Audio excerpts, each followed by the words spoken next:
Senator Burr. Thank you, Mr. Chairman. Anna, I found your opening statement to be very clear and very diplomatic, I will say. I'm going to read you a statement that I think encompasses the threat. You tell me what I've left out of it, if you will. The People's Republic of China is actively conducting multidisciplined espionage operations against the United States. Further, the Chinese Communist Party is engaged in influence and intelligence operations inside the United States at an unprecedented scale, targeting numerous sectors of society, including the academic community, private sector, media platforms, and policymakers in order to advance its security and economic objectives and strengthen the CCP's hold on power.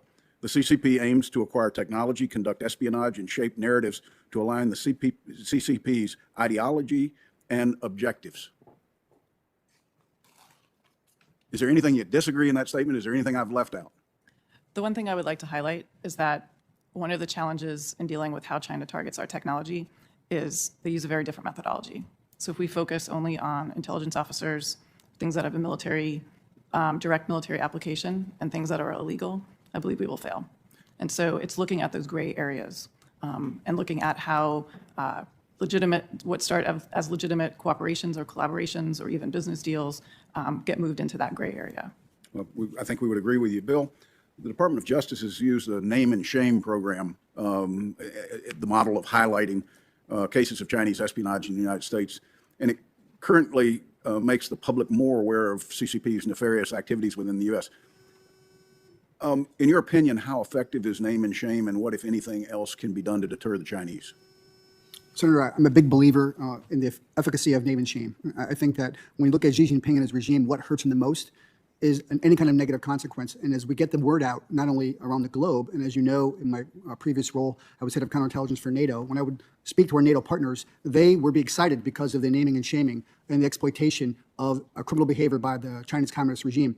You have big cases, whether it be Huawei or any other kind of espionage investigation, insiders or cyber, that gets known around Europe and around South Asia and about South America. So it allows U.S. government, policymakers, intelligence services to garner support and build coalitions against China, whether it be Belt and Road or the economic proclivity in Europe. And I would proffer that the work the U.S. government has done on Huawei in calling out their nefarious behaviors has done a whirlwind of efforts in Europe with the EU and NATO. Good. Matt Pottinger, what technologies do you believe we must do a better job at protecting, and sort of what's after 5G? Thank you, Senator. I think that we know from China's own strategy and from the actions in implementing that strategy that they view semiconductor mastery, that is all of the elements, including the fabrication of semiconductors, as the foundational technology upon which everything else that we're competing against China for in this century is resting on. So whether we're talking about synthetic biology or 6G, 7G, advanced materials and machine learning, all of this is built on advanced semiconductors, and Beijing is quite determined to make itself wholly independent of any other market for those semiconductors, and in ways that would also make us increasingly dependent on China, so that they would have enormous coercive leverage over us. So I'm a free market guy. There's the one exception that I'm really making is that I believe that we do need to provide subsidies to bring back a certain amount of the manufacturing of semiconductors in the United States to remove that piece of leverage from China. So semiconductors is number one. In the area of 5G and the other generations of wireless and communications technology that are going to follow, we need to use our export controls more sharply than I think we've been using to date. We did some very important things in 2020, expanding the foreign direct product rule, making it impossible essentially for heavily state-owned and state-subsidized companies like Huawei to obtain high-end semiconductors.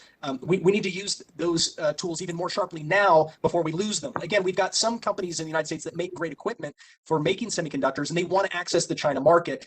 In the long run, that's going to be very bad for us if we're giving China the means to create a coercive and wholly independent manufacturing capability. We want to bring some of that home, forego some of those short-term smaller profits now in order to grow a much larger pie after.